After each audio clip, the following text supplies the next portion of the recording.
Julio César. Un militar excepcional, creador de imperios, heroico conquistador. Era el dueño y señor de todo en el pasado. Su cabeza aparecía en las monedas. Pero las monedas tienen dos caras.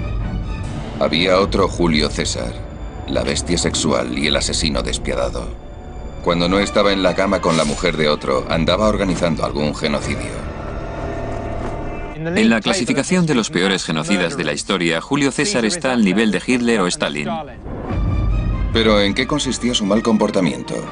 Creo que cabe plantearse si estaba enfermo o simplemente obsesionado. Los investigadores examinarán antiguos testimonios escritos, incluyendo las memorias del propio César, para desvelar la verdad. Analizarán los acontecimientos de su vida y mostrarán nuevas pruebas médicas sobre la enfermedad causante de su rápido deterioro.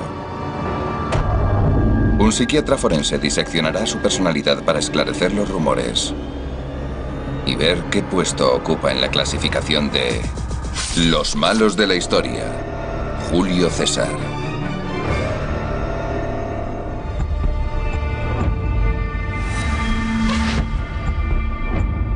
Julio César poseía un imperio tan grande como su ego. Se declaró dictador vitalicio de Roma y sus aliados se convirtieron en sus enemigos. Tampoco ayudaba que anduviera acostándose con sus mujeres, contoneándose con su corona de laurel y toga púrpura, e incluso trasteando con el calendario para crear un nuevo mes, julio, en honor a sí mismo. Todos estaban hartos. Lo rodearon en la Cámara de los Senadores y sacaron sus dagas. Incluso se dice que su amigo Bruto, que también estuvo implicado, murmuró mientras lo apuñalaba: Sic semper tyrannos. Así siempre a los tiranos.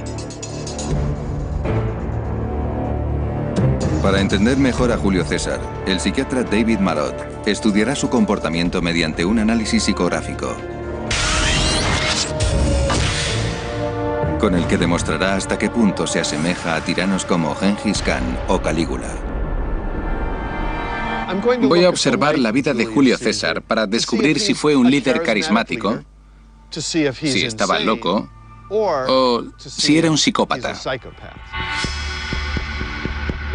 Desde un primer momento no pinta demasiado bien. Dejó que 20.000 mujeres y niños indefensos murieran de inanición. No eran guerreros, sino mujeres y niños. Pero no mostró piedad ni compasión. Dejó a sus soldados masacrar a 40.000 galos, cuando ya había vencido la batalla. Durante sus conquistas, asesinó o esclavizó a 1/3 de la población. Eso es genocidio. Ordenó que les amputaran las manos a 2.000 galos. Y crucificó a un grupo de piratas. Julio César estaba mandando una señal. Quería que la gente supiese quién era y que más les valía no cruzarse en su camino. Nadie contradice a César, y menos aún en la cama. En lo relativo al sexo, era un depredador insaciable. ¿Por qué lo sabemos? Él mismo lo relató en sus memorias.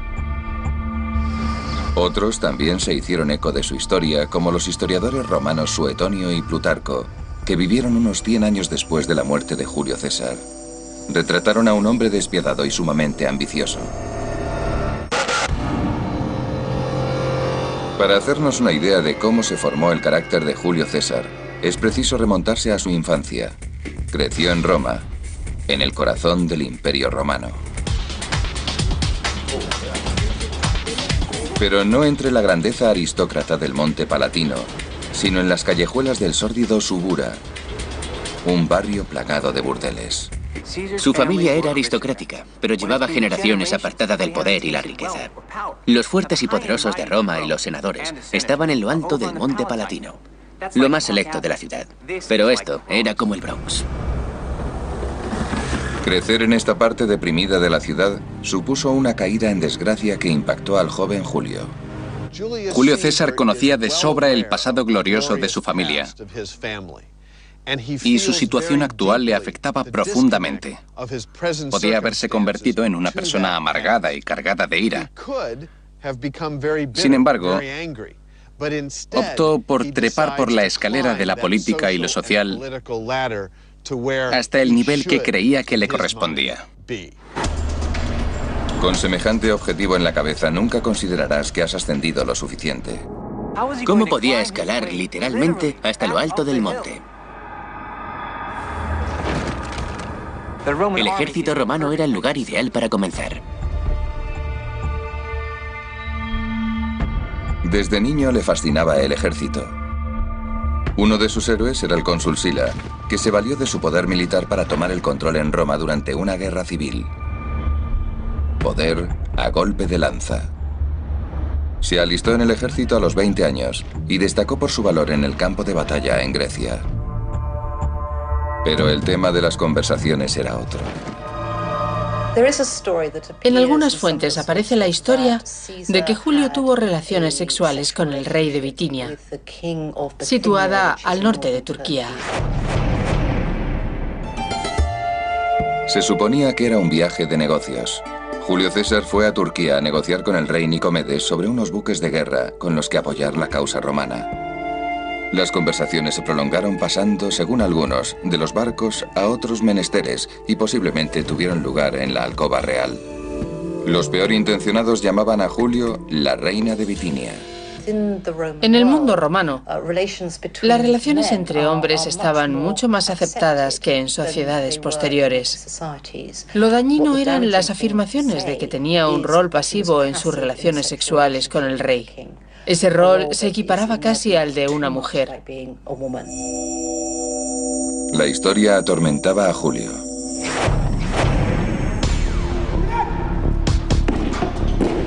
Su respuesta fue la de un auténtico macho alfa. Mostró su hombría seduciendo a cualquier mujer que se le puso a tiro. Solteras, casadas, igual daba. De sus supuestos encuentros con el rey Nicomedes no hay pruebas. Y el astuto César utilizó los rumores en beneficio propio. Era una persona poderosa. El rey de Bitinia era un rey, lo que aumentaba automáticamente la reputación y el prestigio de Julio César. Ahora estaba por encima del resto de los senadores. Ya se codeaba con la realeza y poco importa el resto de la historia. Los frecuentes y fogosos encuentros sexuales de Julio con hombres y mujeres inspiraron a los poetas. Pero no siempre eran romances. El escriba Catulo, coetáneo suyo, adoptó una postura cínica frente a él, insinuando en sus versos que Julio padecía de cierto mal. ¿Estaría afirmando Catulo que César era tan promiscuo que había contraído una enfermedad de transmisión sexual? ¿O era solo una licencia artística? Las 4 enfermedades venéreas que cabe considerar son la clamidia, la sífilis, el herpes y, por supuesto, la gonorrea. Hay testimonios que dejan claro que en tiempos de los romanos no existía la sífilis. Llegaría a Europa desde Norteamérica de la mano de los conquistadores. Descartemos, pues, la sífilis. ¿Qué hay del herpes y la gonorrea? Habrían dejado señales visibles en César y alguien las habría mencionado. También pueden excluirse. Solo queda una posibilidad. Aunque la clamidia es perniciosa para las mujeres, no lo es tanto para los hombres, salvo que seas uno de los desafortunados en desarrollar una prostatitis. Y no hay prueba alguna que apunte a que César la padecía, por lo que su capacidad de dirigir la república o el imperio no se vio afectada a lo más mínimo. Era un problema para las mujeres con las que Julio tenía relaciones sexuales, pero para él, en absoluto. Para el promiscuo joven, todo el monte era orégano. Julio César pasó del ejército a la política y la jurisdicción. Era un orador poderoso y persuasivo. Sus juicios atraían grandes multitudes. En toda Roma se comentaba la genialidad de aquel joven que vivía entre ellos. Julio César, sin haber cumplido los 30, ya iba camino de la gloria.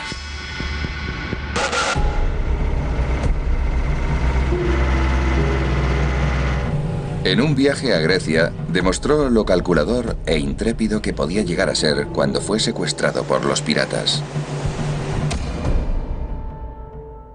Por aquel entonces, los piratas eran uno de los principales problemas de los romanos. El Mediterráneo estaba infestado, y Julio César también fue capturado por ellos.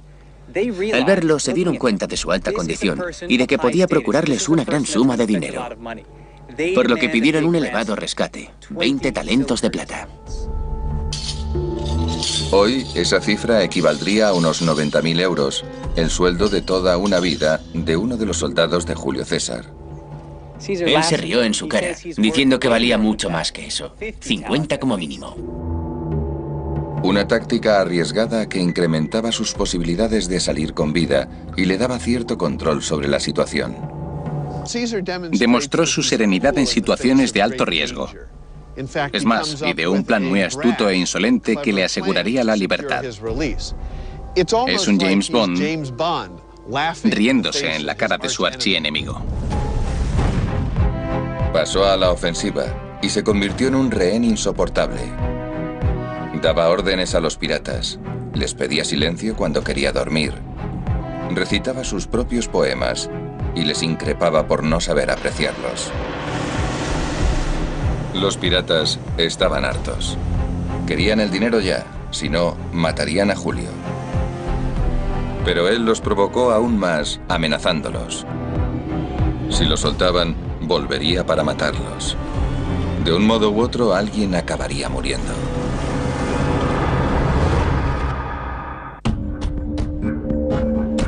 Sin haber cumplido los 30, Julio César vivía al puro estilo Carpe Diem.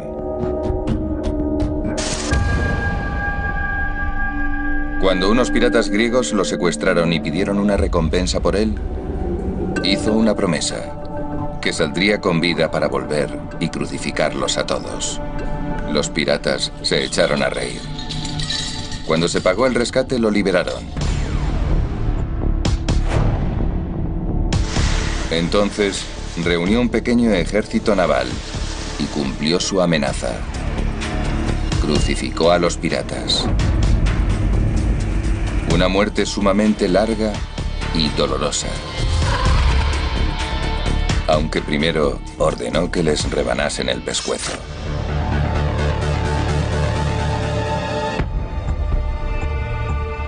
Todo Roma hablaba de aquello.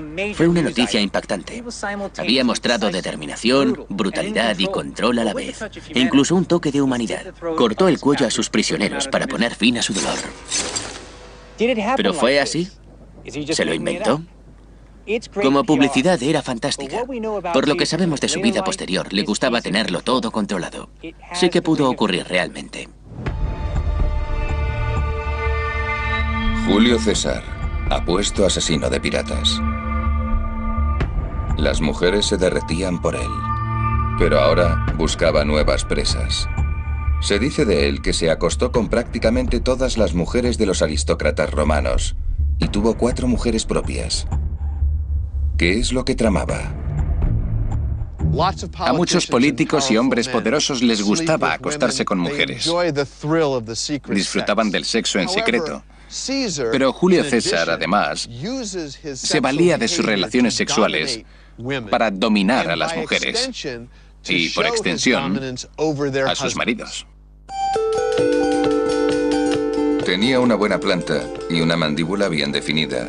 Era irresistible.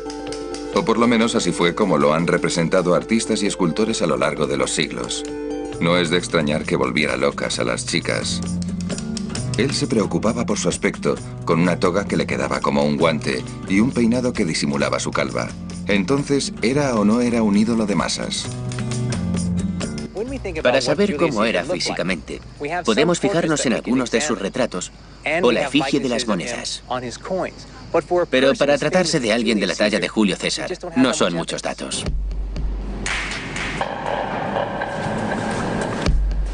Un sorprendente descubrimiento extraído de un río francés en 2008 podría servir de ayuda. Es una cabeza de César en mármol, de unos 2000 años de antigüedad. Se cree que es una de las pocas esculturas que se hicieron durante su vida. ¿Es un auténtico retrato suyo? La artista forense Victoria Lightwood cree que representaba a una persona real. Tiene las arrugas de un hombre de 50 años, por la frente, a través de la nariz, en el entrecejo, hacia la parte superior de la cabeza. En mi opinión, es posible que el artista realizase la escultura durante la vida de Julio César. Mediante un análisis de los rasgos faciales, Lightwood se propone reproducir el auténtico rostro de Julio César, empezando por la nariz perdida. En esta reconstrucción tuvimos la suerte de contar con dos piezas que normalmente no tengo cuando trabajo con restos óseos: el puente de la nariz y la columela. Una pequeña pieza que sostiene la punta de la nariz. Lo que faltaba aquí eran los tejidos blandos y la punta. Si tienes una nariz correcta desde el punto de vista estético, sobresaldrá de la cara el 60% de su longitud vertical. Con esto nos podemos hacer una idea general de la nariz que tenía y de cuánto sobresaldría hacia adelante. A continuación, Lightwood añade ciertos elementos faciales para crear una imagen fotorrealista. Hace retroceder los años. Y creamos vida informática. El rostro del ambicioso y joven César. El rostro que fascinó a las mujeres. En los siguientes años, Julio César apuntó bien alto. Nada menos que hacia el mejor de los trabajos, el de cónsul, cabeza del gobierno en la Roma republicana. Pero tuvo que endeudarse para hacer campaña, tal y como ocurre actualmente con los partidos políticos. Y la deuda amenazaba con hacer añicos su carrera. Por lo que inició una búsqueda de aliados y dinero. Les propuso una alianza al acaudalado Craso y al héroe militar Pompeyo. Aceptaron. No pareció importarles que hubiera mantenido romances con sus mujeres. No se le dice que no a un hombre tan prometedor. Los títulos cónsul, sumo sacerdote y demás ya no importaban. Se estaba dividiendo la ciudad entre, por así decirlo, tres poderosos capos de la mafia. Todo giraba en torno a los contactos y al poder. Había que decidir quién conseguía los contratos más jugosos, como en las ciudades modernas, como se decide quién es el encargado de las basuras o quién controla los sindicatos. En la antigua Roma ocurría lo mismo. Estas eran las tres personas más importantes del Imperio Romano y estaban decidiendo cómo repartirse el botín. A Julio César le tocó la Galia romana, compuesta de lo que hoy es el norte de Italia y parte de Francia. Se convirtió en gobernador, lo que le confirió un poder absoluto. Pero era un gobernador con problemas, sus deudas. Decidió entrar en guerra. En aquella época era un buen negocio. Se ganaba mucho dinero con los tesoros requisados y los esclavos. Su objetivo, las regiones no conquistadas de la Galia. El concepto que tenemos actualmente de la guerra no nos sirve. A día de hoy nos preocupa el efecto que pueda tener en los impuestos, pero en aquella época Julio César calculaba cuánto beneficio podría sacar de sus conquistas, porque para los romanos consistía meramente en robos y violencia. Sabemos lo que ocurrió a continuación gracias a minuciosas descripciones halladas en la correspondencia proveniente del frente, escritas por el propio César. Veni, vidi, vici. Le gustaba fanfarronear. Todo ello le servía para ir construyéndose una imagen entre su gente. Julio César sabía de sobra el efecto que sus victorias tendrían en Roma. Precisamente por eso había decidido entrar en guerra. Por ejemplo, en la Segunda Guerra Mundial, generales como MacArthur, Patton o el británico Marshall Montgomery cuidaron sus relaciones con sus periodistas favoritos porque querían obtener la mejor publicidad posible. En el caso de Julio César pasaba lo mismo, y él era su propio periodista. Su obsesión por el detalle revela un rasgo esencial de su carácter. Necesitaba tener un control psicológico de su imagen. No iba a permitir que otros decidieran quién era Julio César. Julio César y su enorme ego se desplazaron hacia el campo de batalla, en la tumultuosa Galia. A unos 100 kilómetros al oeste de Dijon se encuentra Vibrat, uno de los castros más importantes de la Galia, y escenario de una sangrienta batalla frente a los helvéticos. Me encuentro a unos 750 metros de altura. Este es el lugar más elevado en 250 kilómetros a la redonda y domina todo el paisaje. Para los galos era esencial mantenerlo, pero César quería conquistarlo a toda costa, por lo que una fulgurante batalla entre ambas partes fue inevitable. Aún quedan señales del sangriento combate. Cráneos señalados con marcas de espadas. En sus escritos, Julio César indicó que los helvéticos eran la tribu más valiente de toda la Galia. Los arqueólogos han hallado pruebas que revelan cómo César desplegó las armas más terroríficas de su artillería para causar toda la muerte y destrucción posibles.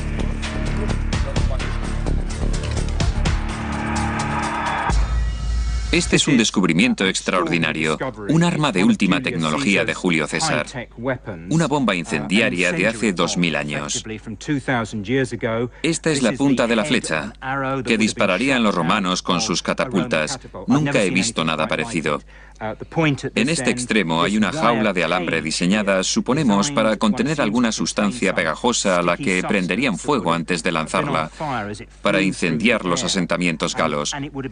Este es un ejemplo de la moderna artillería a la que se enfrentaban los galos cuando luchaban contra Julio César.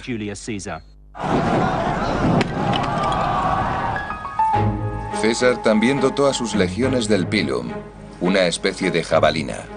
La devastadora primera línea de las tropas romanas era una buena muestra de su efectividad, con lanzas que destrozaban escudos y atravesaban a los guerreros galos. César podía utilizarlo tanto para darse publicidad como para causar la muerte.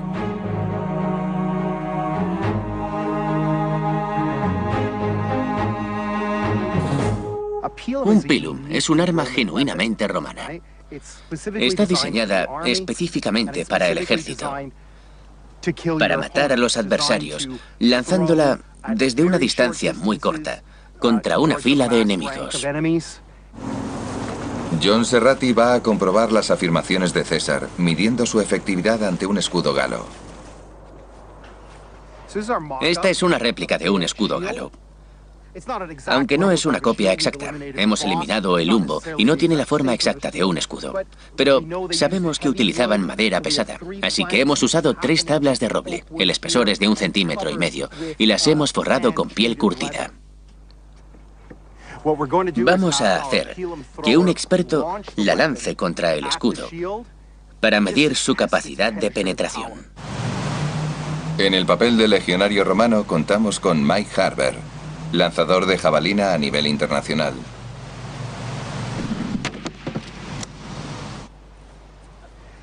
Lo ha traspasado.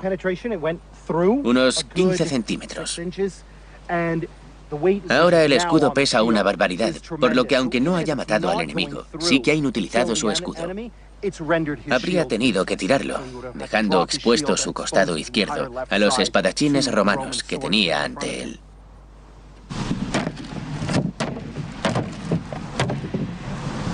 Veredicto. Ante semejante arma, los galos no tenían escapatoria. Bueno, Julio César era un maestro de la autopromoción y la propaganda. Muchas de sus afirmaciones eran exageradas, pero en este caso no mentía. Sin duda, el pobre galo tras este escudo ya llevaría muerto mucho tiempo. Julio César tenía razón. Los pilum arrasan la primera línea gala, pero los galos tenían cientos de miles de soldados más que César. Para vencer, Julio tendría que causar un número ingente de muertes.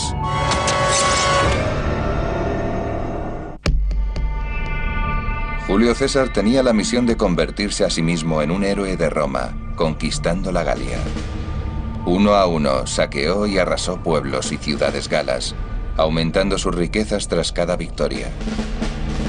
Su siguiente destino es Sabárico, unos 250 kilómetros al sur del actual París, donde la defensa gala esperaba tras las murallas.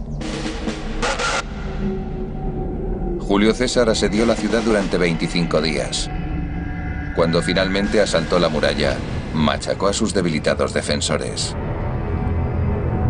En ese momento fue cuando comenzaron los asesinatos de verdad. Sus legiones masacraron a 39.000 hombres, mujeres y niños. Dejaron a 800 con vida para que llevaran un mensaje al resto de los galos. Resistirse es inútil. Tras arrasar y saquear el lugar, llegó el momento de descansar y distraerse, al estilo romano. Según el reglamento de Julio César, tras una victoria, los soldados eran libres para hacer lo que les viniera en gana. Se jactaba de que sus hombres peleaban igual de bien cuando apestaban a perfume.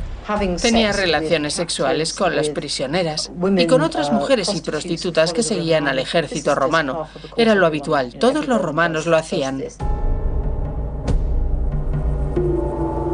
Pero lo peor estaba aún por venir. César acabó mostrando el verdadero alcance de su crueldad en la cúspide de la guerra de la Galia, en un campo de batalla a 200 kilómetros al este de Abárico. Este enorme montículo era un castro llamado Alesia. Aquí, Julio César se enfrentó a un ejército de 80.000 individuos guiados por el mejor comandante galo, Vercingetorix. Vercingetorix se retiró con sus 80.000 hombres hacia una fortaleza natural sumamente resistente, como si esta misma roca se extendiese a lo largo de 1,5 kilómetros, pero con paredes horizontales como esta. Era una fortaleza que César nunca conseguiría tomar por asalto. ¿Y qué es lo que hizo?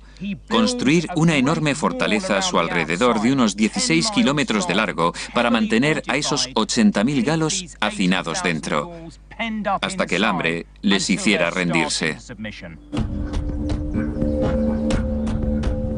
Un asedio letal. Vercingetorix ya había causado muchas bajas en el ejército ese mismo año. Era el momento de vengarse. Pero unos jinetes galos lograron atravesar la fortificación. Sin duda, iban en busca de refuerzos. Por ello, Julio César creó una segunda muralla que, esta vez, rodeaba a sus propios hombres. La terminaron justo a tiempo. Unos 250.000 galos aparecieron cuando la estaban rematando. Según pasaban las semanas, los galos sitiados empezaron a morir de hambre.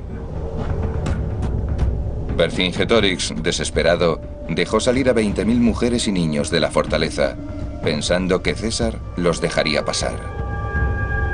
Pero no fue así. Miles de personas, ancianos, mujeres, niños, inútiles para la batalla, atravesaron esta tierra de nadie para encontrarse con que César les cerraba el paso. Así que murieron de hambre.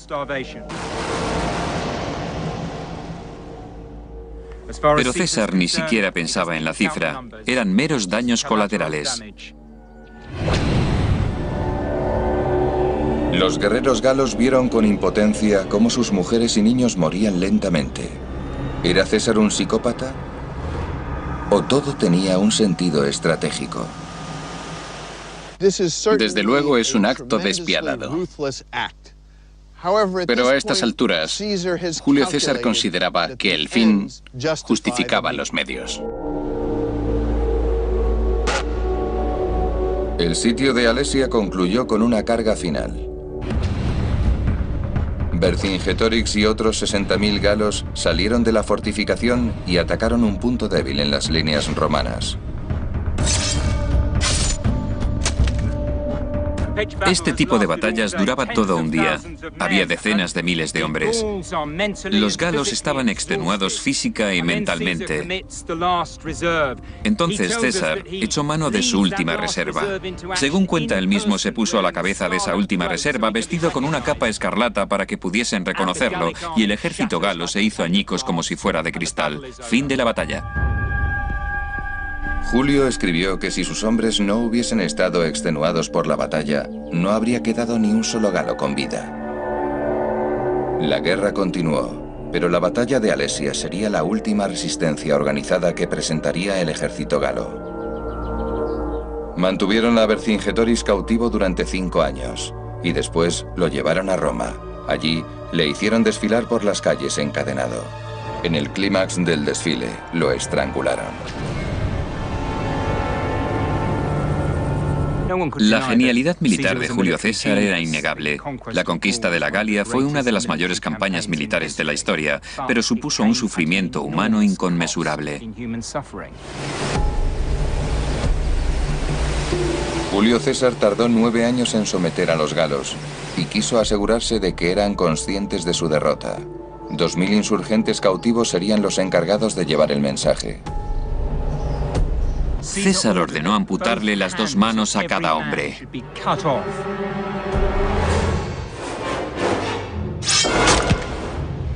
Entonces enviaron a los mutilados de vuelta a sus pueblos a modo de aviso. El uso sistemático del terror era un modo de amedrentar a la gente para que no contraatacase. Julio César ganó una fortuna en la conquista de la Galia. Ahora que por fin no tenía deudas, se centró en su objetivo último, Roma. Pero su alianza se desmoronaba. El acaudalado Craso había muerto y al parecer Pompeyo, el guerrero, empezaba a dudar de él. Sus opositores políticos lo acusaban de crímenes de guerra. En cuanto pusiese una sandalia en Roma, sería llevado a juicio. Y peor aún, el conquistador no tardaría en ser quien sufriese los ataques, en forma de desmayos y convulsiones. Ahora, los investigadores pueden finalmente identificar la misteriosa enfermedad que acabaría con el hombre más poderoso del planeta.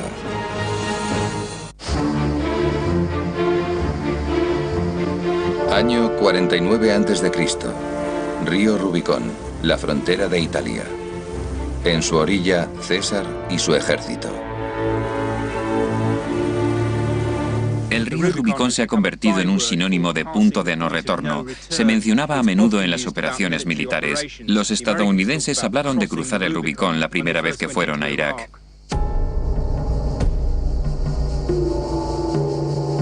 Julio César estaba a punto de tomar la decisión más importante de su vida. Como gobernador de la Galia, no podía juzgársele por haber pisoteado las leyes del Senado. Pero una vez cruzado el Rubicón, entraría en territorio romano y perdería su inmunidad, quedando a merced de sus enemigos. Lo único que podía hacer para protegerse era traer consigo a su ejército, pero eso sería una declaración de guerra.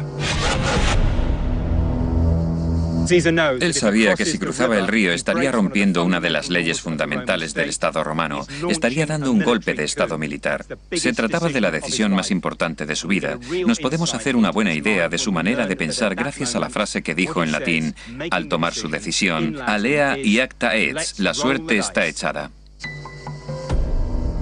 ¿Tenía César un alma de jugador? Él no creía que tuviese solo un 50% de posibilidades de salir ganando.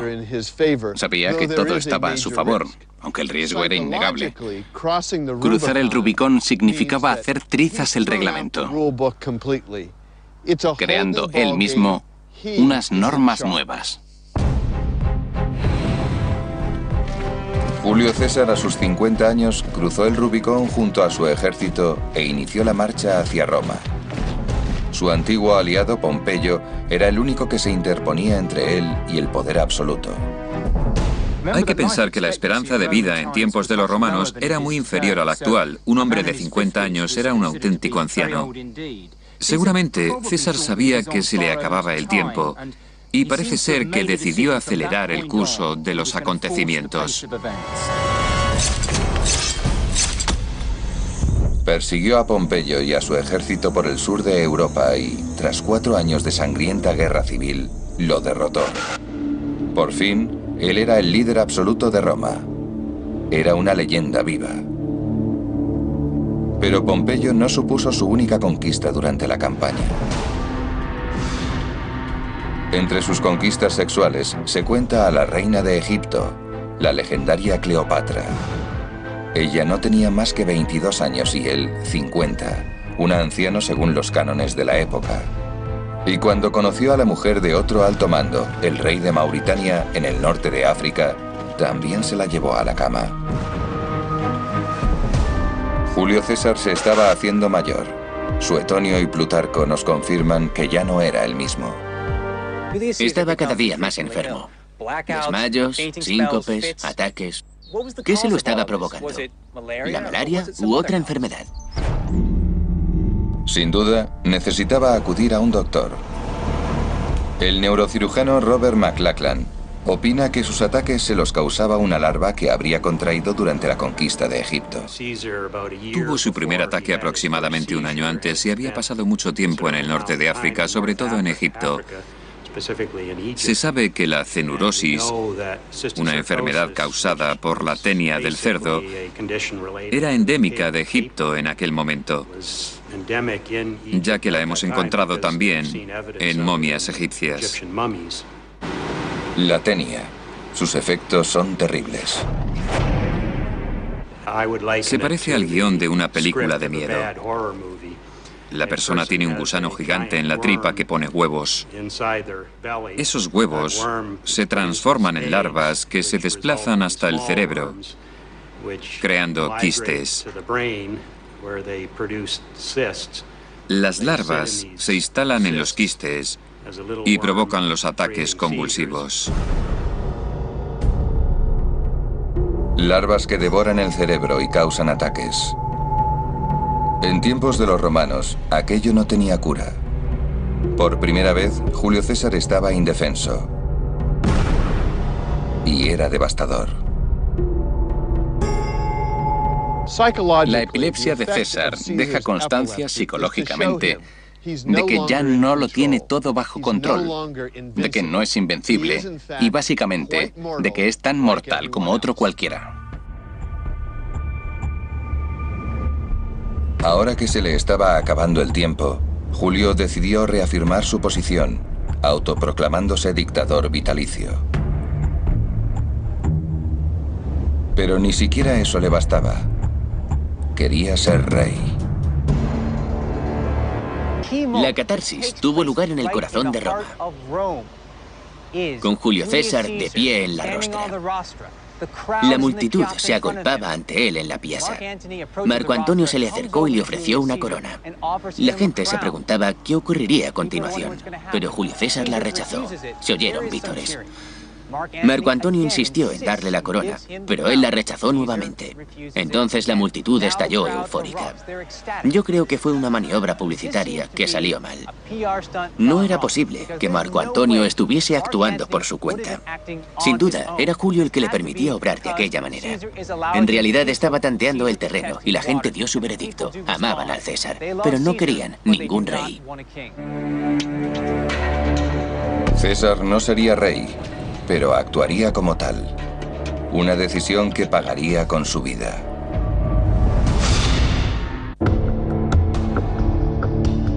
Julio César tenía 56 años. Se había autoproclamado dictador vitalicio, pero más bien se comportaba como un rey. Promulgaba decretos sin cesar. Ordenó que se instalara una estatua suya junto a las de los antiguos reyes de Roma. Hizo crear un nuevo calendario que incluyese un mes en su honor, julio, y acuñó una moneda en la que aparecía con una corona de laurel.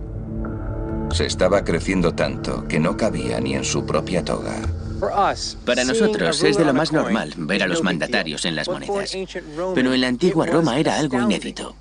Suponía una enorme ruptura porque, en toda su historia, nunca se había visto que se representase a una persona viva en una moneda. Al hacerlo, Julio César les transmitía su enorme poder. Estaba diciendo, no solo soy vuestro líder, soy un monarca. Le faltaba poco para decir que era el rey. A los romanos no les gustaban los reyes, les producían desconfianza y no querían tener nada que ver con ellos. Había sido así durante 400 años. Por eso eran una república. Pero César hizo oídos sordos. Se le había ido de las manos. Julio César estaba presionando a Roma. Había efectuado una enorme serie de reformas hasta el 44 a.C. Cada vez había más senadores en su contra. Al frente de ellos se encuentra Casio, un antiguo rival suyo, pero también Bruto, al que Julio consideraba un amigo. Las hazañas sexuales que habían llevado al César a lo más alto se volverían ahora en su contra. No solo se había acostado con la mujer de Casio, sino también con la madre de Bruto. Probablemente pensó que la ley universal de no te acuestes con la madre de tu amigo no iba con él. Las buenas relaciones que pudo haber tenido con los senadores quedaban ya muy lejos, y se decidió que solo había una solución: el asesinato. 15 de marzo del 44 a.C., el Idus de marzo. Julio César no sospechaba nada. 23 puñaladas acabaron con su vida. Es posible que el último rostro que viera fuese el de su antiguo amigo y aliado, Bruto, pronunciando las palabras: así siempre a los tiranos.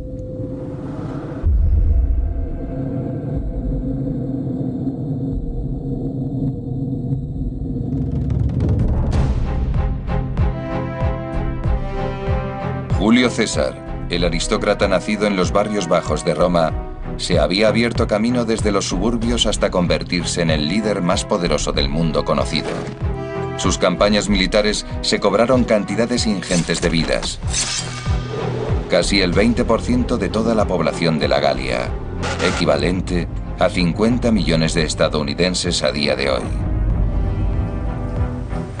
¿En qué puesto de nuestra lista de tiranos psicópatas le corresponde estar, visto semejante comportamiento? Julio César no tenía sed de sangre. No mataba por placer. Su violencia estaba orientada a la construcción de un imperio en torno a su figura. De modo que no era un trastornado que mataba por diversión, como por ejemplo Calígula. Julio César era todo lo contrario. Un asesino implacable, obsesionado con sus objetivos. Esa era una faceta suya, pero aún hay otra que debemos tener en cuenta. Un segundo rasgo de su personalidad es la dominación sexual. El sexo para él no era solo por placer, sino por el ansia de controlarlo todo. Todo giraba en torno al poder y el control. En la clasificación de la dominación sexual, ocuparía los primeros puestos. Este es el perfil psicológico de Julio César. En la historia, ¿qué personaje se le asemeja? Creo que se parece mucho a Gengis Khan. Ambos provenían de familias nobles venidas a menos. Compartían su visión de los imperios, respaldados por el ejército y la violencia. Y mientras tanto, ambos se acostaban con cuantas mujeres podían. Pero los asesinos no habían contado con la reacción de la gente. Las victorias en el campo de batalla habían traído la gloria a Roma y la gente lo amaba por ello. No creían que fuese un tirano. Para honrarlo, construyeron una pira funeraria e incineraron su cuerpo. Después, volvieron su ira hacia los conspiradores que habían matado al héroe conquistador. Los asesinos huyeron para salvar la vida. Julio César quería haber sido rey, pero ahora el Senado lo elevó a un nivel muy superior. Instalaron una estatua suya en el Panteón, un edificio dedicado a los dioses de Roma. Ya muerto, lo convirtieron en un dios. Fue el primero en recibir tales honores desde Rómulo, el fundador de Roma, 700 años antes. Lo que le confirió un poder absoluto. Pero era un gobernador con problemas. Sus deudas. Decidió entrar en guerra. En aquella época era un buen negocio. Se ganaba mucho dinero con los tesoros requisados y los esclavos. Su objetivo, las regiones no conquistadas de la Galia. El concepto que tenemos actualmente de la guerra no nos sirve.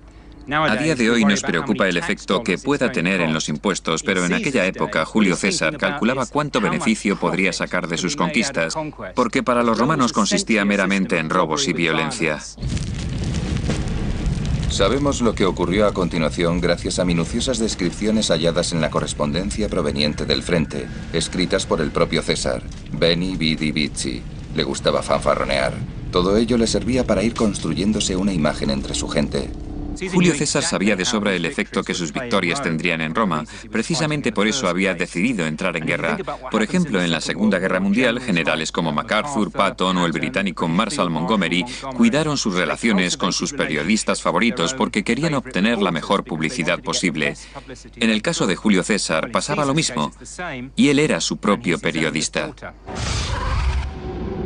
Su obsesión por el detalle revela un rasgo esencial de su carácter. Necesitaba tener un control psicológico de su imagen. No iba a permitir que otros decidieran quién era Julio César. Julio César y su enorme ego se desplazaron hacia el campo de batalla, en la tumultuosa Galia. A unos 100 kilómetros al oeste de Dijon se encuentra Vibrat, uno de los castros más importantes de la Galia, y escenario de una sangrienta batalla frente a los helvéticos. Me encuentro a unos 750 metros de altura. Este es el lugar más elevado en 250 kilómetros a la redonda y domina todo el paisaje. Para los galos era esencial mantenerlo, pero César quería conquistarlo a toda costa, por lo que una fulgurante batalla entre ambas partes fue inevitable. Aún quedan señales del sangriento combate.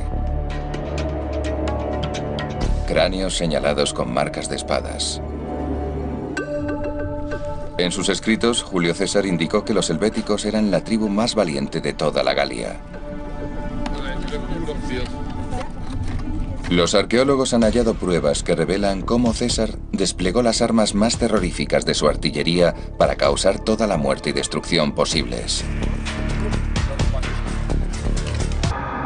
23 puñaladas acabaron con su vida. Es posible que el último rostro que viera fuese el de su antiguo amigo y aliado, Bruto, pronunciando las palabras, así siempre a los tiranos.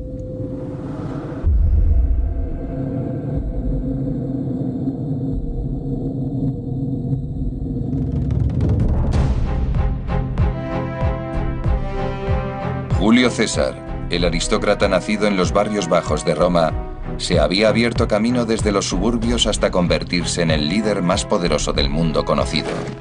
Sus campañas militares se cobraron cantidades ingentes de vidas.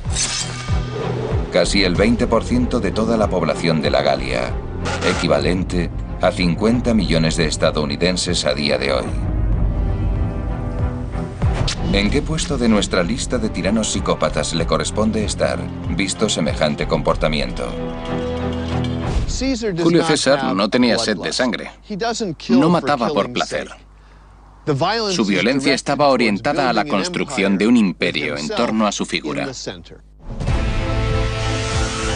De modo que no era un trastornado que mataba por diversión, como por ejemplo Calígula.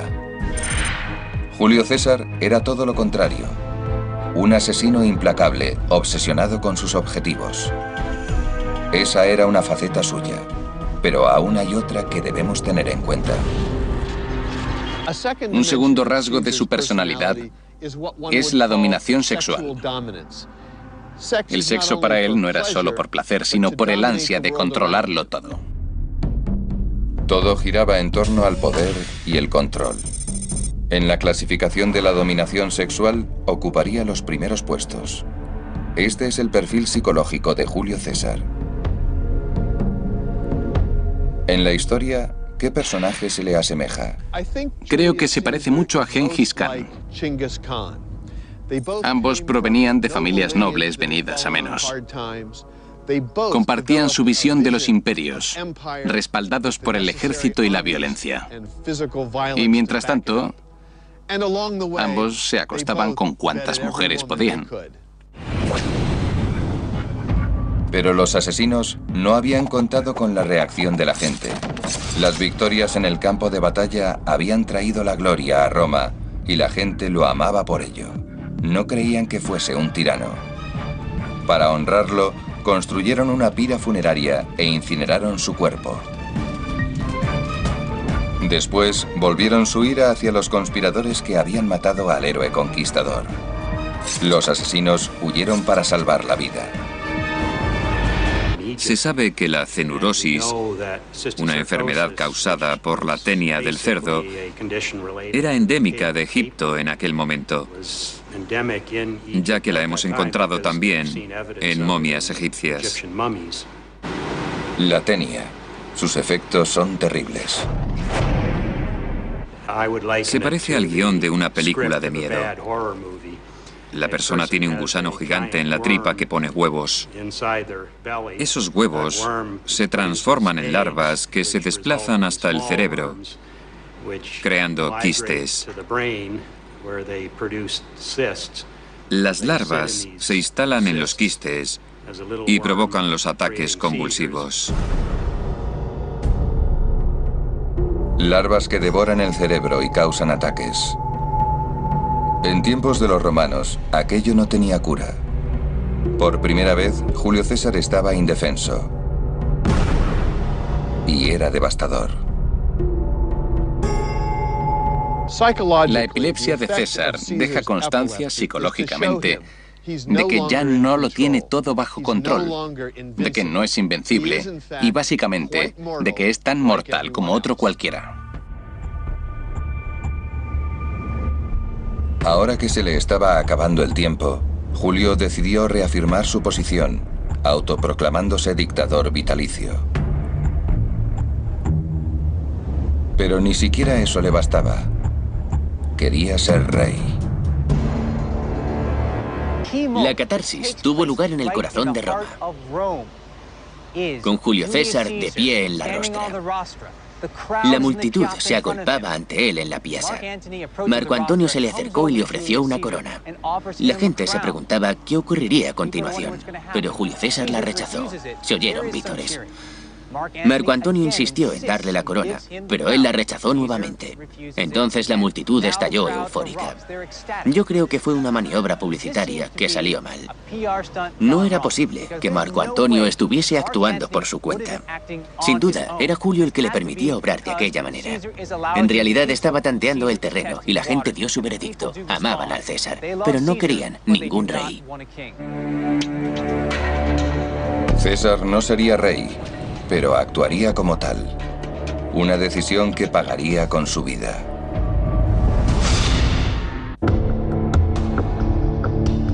Julio César tenía 56 años. Se había autoproclamado dictador vitalicio, pero más bien se comportaba como un rey. Promulgaba decretos sin cesar. Ordenó que se instalara una estatua suya junto a las de los antiguos reyes de Roma. Convertirse a sí mismo en un héroe de Roma, conquistando la Galia. Uno a uno saqueó y arrasó pueblos y ciudades galas, aumentando sus riquezas tras cada victoria. Su siguiente destino es Sabárico, unos 250 kilómetros al sur del actual París, donde la defensa gala esperaba tras las murallas. Julio César asedió la ciudad durante 25 días. Cuando finalmente asaltó la muralla, machacó a sus debilitados defensores. En ese momento fue cuando comenzaron los asesinatos de verdad. Sus legiones masacraron a 39.000 hombres, mujeres y niños. Dejaron a 800 con vida para que llevaran un mensaje al resto de los galos. Resistirse es inútil. Tras arrasar y saquear el lugar, llegó el momento de descansar y distraerse, al estilo romano. Según el reglamento de Julio César, tras una victoria, los soldados eran libres para hacer lo que les viniera en gana. Se jactaba de que sus hombres peleaban igual de bien cuando apestaban a perfume. Tenía relaciones sexuales con las prisioneras y con otras mujeres y prostitutas que seguían al ejército romano. Era lo habitual, todos los romanos lo hacían. Pero lo peor estaba aún por venir. César acabó mostrando el verdadero alcance de su crueldad en la cúspide de la guerra de la Galia, en un campo de batalla a 200 kilómetros al este de Abárico. Este enorme montículo era un castro llamado Alesia. Aquí, Julio César se enfrentó a un ejército de 80.000 individuos guiados por el mejor comandante galo, Vercingetorix. Vercingetorix se retiró con sus 80.000 hombres hacia una fortaleza natural sumamente resistente, como si esta misma roca se extendiese a lo largo de 1,5 kilómetros, pero con paredes horizontales como esta. Era una fortaleza que César nunca conseguiría tomar por asalto. ¿Y qué es lo que hizo? Construir una enorme fortaleza a su alrededor de unos 16 kilómetros de largo para mantener a esos 80.000 galos hacinados dentro, hasta que el hambre les hiciera rendirse. Un asedio letal. Vercingetorix ya había causado muchas bajas en el ejército ese mismo año. Era el momento de vengarse. Pero unos jinetes galos lograron atravesar la fortificación. Sin duda Mike Harber, lanzador de jabalina a nivel internacional.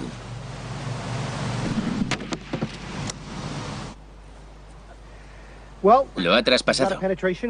Unos 15 centímetros. Ahora el escudo pesa una barbaridad, por lo que aunque no haya matado al enemigo, sí que ha inutilizado su escudo.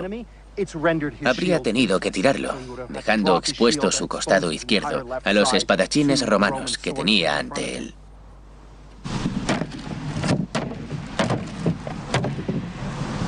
Veredicto. Ante semejante arma, los galos no tenían escapatoria. Bueno, Julio César era un maestro de la autopromoción y la propaganda. Muchas de sus afirmaciones eran exageradas, pero en este caso no mentía. Sin duda, el pobre galo tras este escudo ya llevaría muerto mucho tiempo. Julio César tenía razón. Los Pilum arrasan la primera línea gala, pero los galos tenían cientos de miles de soldados más que César. Para vencer, Julio tendría que causar un número ingente de muertes.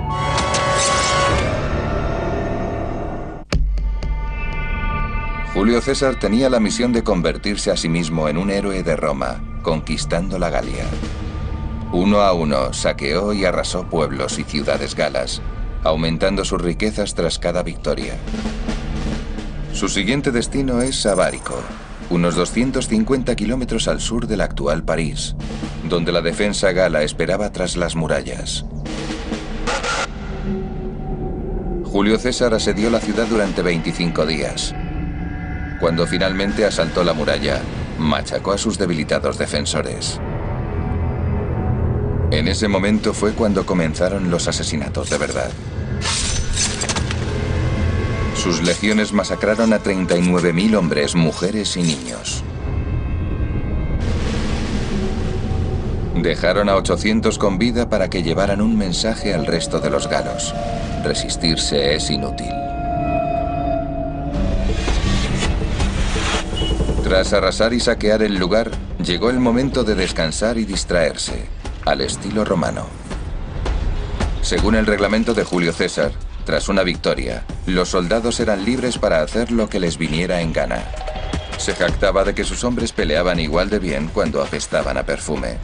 Tenía relaciones sexuales con las prisioneras y con otras mujeres y prostitutas que seguían al ejército romano. Era lo habitual, todos los romanos lo hacían. Pero lo peor estaba aún por venir. César acabó mostrando el verdadero alcance de su crueldad en la cúspide de la guerra de la Galia, en un campo de batalla de él. Sus opositores políticos lo acusaban de crímenes de guerra. En cuanto pusiese una sandalia en Roma, sería llevado a juicio. Y peor aún, el conquistador no tardaría en ser quien sufriese los ataques, en forma de desmayos y convulsiones. Ahora, los investigadores pueden finalmente identificar la misteriosa enfermedad que acabaría con el hombre más poderoso del planeta.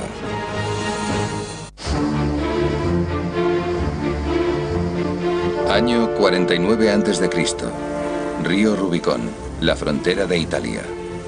En su orilla, César y su ejército. río Rubicón se ha convertido en un sinónimo de punto de no retorno. Se mencionaba a menudo en las operaciones militares. Los estadounidenses hablaron de cruzar el Rubicón la primera vez que fueron a Irak.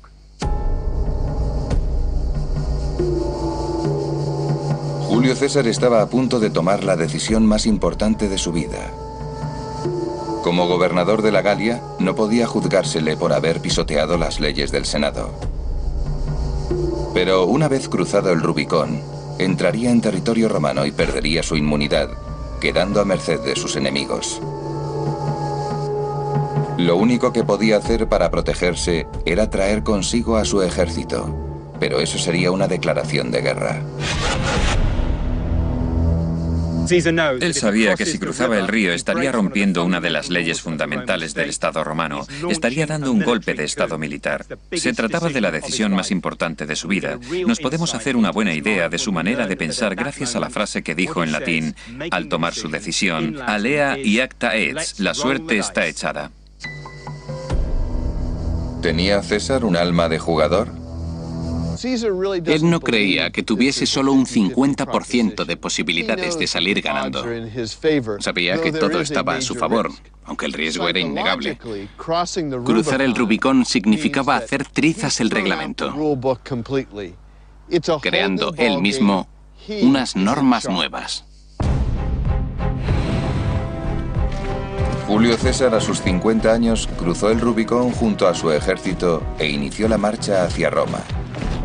Su antiguo aliado, Pompeyo, era el único que se interponía entre él y el poder absoluto. Hay que pensar que la esperanza de vida en tiempos de los romanos era muy inferior a la actual. Un hombre de 50 años era un auténtico anciano. Seguramente César sabía que se le acababa el tiempo y parece ser que decidió acelerar el curso de los acontecimientos. Persiguió a Pompeyo y a su ejército por el sur de Europa y, tras 4 años de sangrienta guerra civil, lo derrotó. Por fin. Pero César ni siquiera pensaba en la cifra. Eran meros daños colaterales. Los guerreros galos vieron con impotencia cómo sus mujeres y niños morían lentamente. ¿Era César un psicópata? ¿O todo tenía un sentido estratégico? Desde luego es un acto despiadado. Pero a estas alturas, Julio César consideraba que el fin justificaba los medios. El sitio de Alesia concluyó con una carga final. Vercingetorix y otros 60.000 galos salieron de la fortificación y atacaron un punto débil en las líneas romanas. Este tipo de batallas duraba todo un día. Había decenas de miles de hombres. Los galos estaban extenuados física y mentalmente. Entonces César echó mano de su última reserva. Según cuenta él mismo, se puso a la cabeza de esa última reserva vestido con una capa escarlata para que pudiesen reconocerlo, y el ejército galo se hizo añicos como si fuera de cristal. Fin de la batalla. Julio escribió que si sus hombres no hubiesen estado extenuados por la batalla, no habría quedado ni un solo galo con vida. La guerra continuó, pero la batalla de Alesia sería la última resistencia organizada que presentaría el ejército galo. Mantuvieron a Vercingetorix cautivo durante 5 años, y después lo llevaron a Roma. Allí le hicieron desfilar por las calles encadenado. En el clímax del desfile, lo estrangularon. La genialidad militar de Julio César era innegable. La conquista de la Galia fue una de las mayores campañas militares de la historia, pero supuso un sufrimiento humano inconmensurable. Julio César tardó 9 años en someter a los galos y quiso asegurarse de que eran conscientes de su derrota. 2.000 insurgentes cautivos serían los encargados de llevar el mensaje. César ordenó amputarle las 2 manos a cada hombre.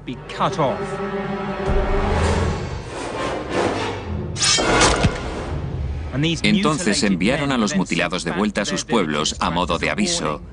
El uso sistemático del terror era un modo de amedrentar a la gente para que no contraatacase. Julio César ganó una fortuna en la conquista de la Galia. Ahora que por fin no tenía deudas, se centró en su objetivo último, Roma. Pero su alianza Era posible. En el caso de Julio César pasaba lo mismo, y él era su propio periodista. Su obsesión por el detalle revela un rasgo esencial de su carácter. Necesitaba tener un control psicológico de su imagen. No iba a permitir que otros decidieran quién era Julio César. Julio César y su enorme ego se desplazaron hacia el campo de batalla, en la tumultuosa Galia. A unos 100 kilómetros al oeste de Dijon se encuentra Vibrat, uno de los castros más importantes de la Galia, y escenario de una sangrienta batalla frente a los helvéticos. Me encuentro a unos 750 metros de altura. Este es el lugar más elevado en 250 kilómetros a la redonda y domina todo el paisaje. Para los galos era esencial mantenerlo, pero César quería conquistarlo a toda costa, por lo que una fulgurante batalla entre ambas partes fue inevitable. Aún quedan señales del sangriento combate. Cráneos señalados con marcas de espadas.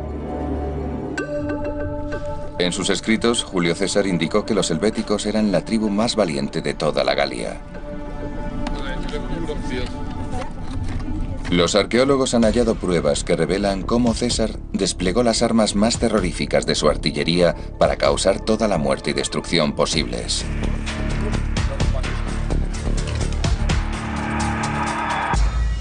Este es un descubrimiento extraordinario, un arma de última tecnología de Julio César, una bomba incendiaria de hace 2000 años. Esta es la punta de la flecha, que dispararían los romanos con sus catapultas. Nunca he visto nada parecido. En este extremo hay una jaula de alambre diseñada, suponemos, para contener alguna sustancia pegajosa a la que prenderían fuego antes de lanzarla, para incendiar los asentamientos galos.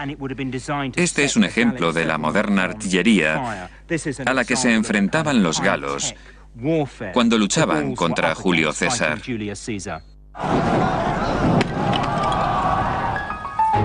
César también dotó a sus legiones del pilum, una especie de jabalina. La devastadora primera línea de las tropas romanas era una buena muestra de su efectividad, con lanzas que destrozaban escudos y atravesaban a los guerreros galos. César podía utilizarlo tanto para darse publicidad como para causar la muerte.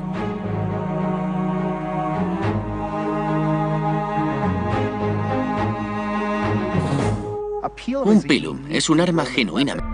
Uno de sus héroes era el cónsul Sila, que se valió de su poder militar para tomar el control en Roma durante una guerra civil.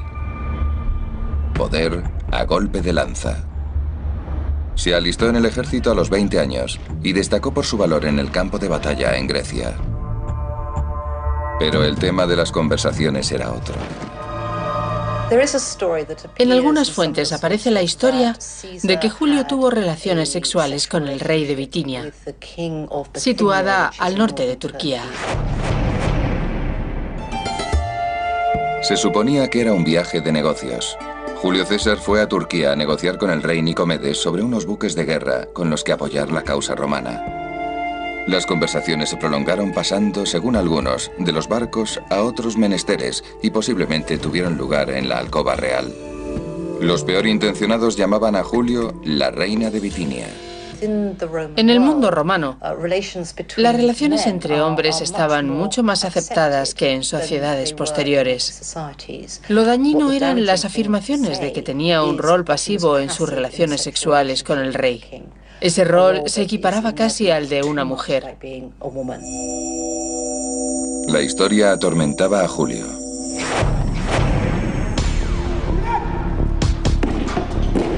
Su respuesta fue la de un auténtico macho alfa. Mostró su hombría seduciendo a cualquier mujer que se le puso a tiro. Solteras, casadas, igual daba. De sus supuestos encuentros con el rey Nicomedes no hay pruebas. Y el astuto César utilizó los rumores en beneficio propio. Era una persona poderosa. El rey de Bitinia era un rey, lo que aumentaba automáticamente la reputación y el prestigio de Julio César. Ahora estaba por encima del resto de los senadores. Ya se codeaba con la realeza y poco importa el resto de la historia.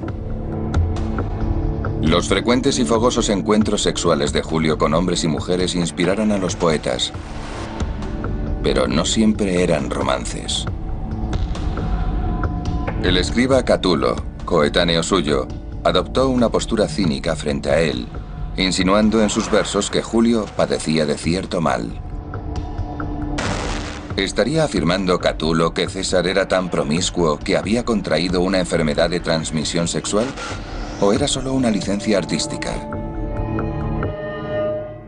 Las 4 enfermedades venéreas que cabe considerar son la clamidia, la sífilis, el herpes y, por supuesto, la gonorrea. Hay testimonios que dejan claro que en tiempos de los romanos no existía la sífilis. Llegaría a Europa desde Norteamérica de la mano de los conquistadores. Descartemos, pues, la sífilis. ¿Qué hay del herpes y la gonorrea? Dijon se encuentra Vibrat, uno de los castros más importantes de la Galia, y escenario de una sangrienta batalla frente a los helvéticos. Me encuentro a unos 750 metros de altura. Este es el lugar más elevado en 250 kilómetros a la redonda y domina todo el paisaje. Para los galos era esencial mantenerlo, pero César quería conquistarlo a toda costa, por lo que una fulgurante batalla entre ambas partes fue inevitable. Aún quedan señales del sangriento combate. Cráneos señalados con marcas de espadas. En sus escritos, Julio César indicó que los helvéticos eran la tribu más valiente de toda la Galia. Los arqueólogos han hallado pruebas que revelan cómo César desplegó las armas más terroríficas de su artillería para causar toda la muerte y destrucción posibles.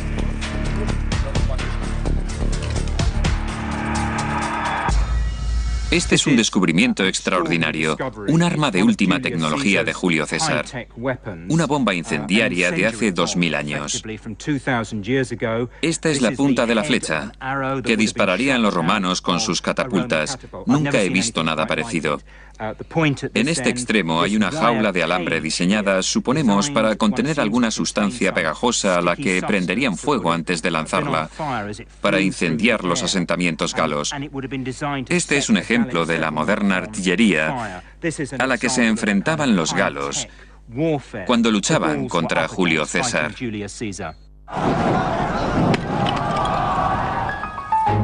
César también dotó a sus legiones del pilum, una especie de jabalina.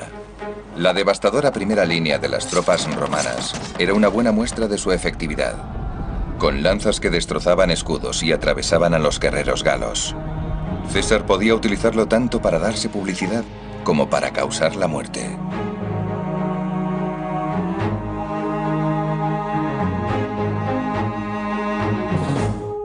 Un pilum es un arma genuinamente romana.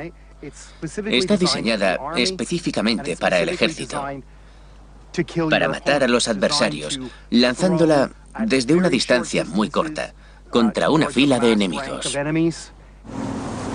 John Serrati va a comprobar las afirmaciones de César, midiendo su efectividad ante un escudo galo. Esta es una réplica de un escudo galo. Aunque no es una copia exacta, hemos eliminado el humbo y no tiene la forma exacta de un escudo. Pero sabemos que utilizaban madera pesada, así que hemos usado 3 tablas de roble. El espesor es de 1,5 centímetros.